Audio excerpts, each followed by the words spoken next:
রবিবার সকাল থেকে ঘূর্ণিঝড় রেমালের কারণে কলকাতায় বৃষ্টি শুরু হয়ে গিয়েছে। কিছু এলাকায় ঝিরঝিরি বৃষ্টি হয়েছে। আকাশ মেঘলা হয়ে রয়েছে। হাওয়া অফিস জানিয়েছে রবিবার কলকাতার সর্বোচ্চ তাপমাত্রা ছিল 37 ডিগ্রি সেলসিয়াস।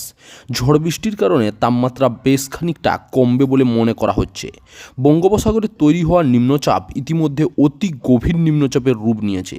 রবিবার সকালেই ভারত ও বাংলাদেশের সীমান্ত এলাকায় ঘূর্ণিঝড় রেমাল আছড়ে পড়ার সম্ভাবনা রয়েছে।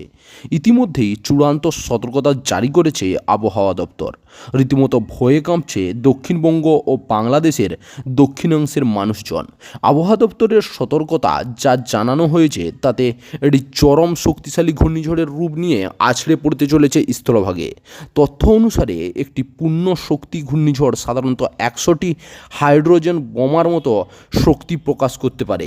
এই মুহূর্তে রেমালের অবস্থান বাংলাদেশের খপুপাড়া থেকে 300 কিলোমিটার দক্ষিণ ও দক্ষিণ পশ্চিমবঙ্গের সাগরদ্বীপ থেকে 290 কিলোমিটার দক্ষিণ পূর্ব, দীঘা থেকে 410 কিলোমিটার দক্ষিণ পূর্ব এবং ক্যানিং থেকে 320 কিলোমিটার দক্ষিণ এবং দক্ষিণ পূর্ব দিকে।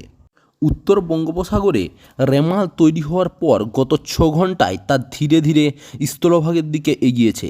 এই সময়ে তার গতি ছিল ঘন্টায় 6 কিলোমিটার। বর্তমান এই ঘূর্ণিঝড় উত্তর বঙ্গোপসাগরেই অবস্থান করছে। সেখানেই আগামী 6 ঘন্টা প্রবল আকার নিতে চলেছে রেমাল। সাগরে শক্তি বাড়িয়ে প্রবল আকার নেওয়ার পর ঘূর্ণিঝড় রেমাল রবিবার মধ্যরাতে স্থলভাগে আছড়ে পড়তে চলেছে। হাওয়া অফিস জানিয়েছে বাংলাদেশের খপুপাড়া এবং পশ্চিমবঙ্গের সাগরদ্বীপের মধ্যবর্তী অংশে ঝড় আছড়ে পড়বে। সে সময় তার গতি থাকবে ঘন্টায় 110 থেকে 120 কিলোমিটার। কখনও দমকা হাওয়া বেগ পৌঁছাতে পারে 135 কিলোমিটার পর্যন্ত।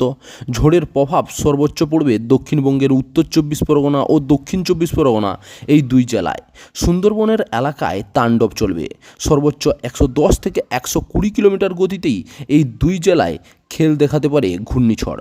বুধবার পর্যন্ত সাইক্লোনের প্রভাব থাকার সম্ভাবনা রয়েছে। চাকরির খবর থেকে শুরু করে নিয়োগের খবর থেকে শুরু করে ঝড় ঝঞ্ঝা, দেশ বিদেশ, রাজ্য, জেলা এবং আপনার শহরের খবর একটা চ্যানেল আমাদের newsbangla.com সবার আগে আপনারা পেয়ে যাবেন। তাই চ্যানেলটাকে অতি অবশ্যই সাবস্ক্রাইব করে পাশ থেকে বেল আইকনটা ক্লিক করে অল নোটিফিকেশন অন করে রাখুন। জয় হিন্দ, জয় ভারত।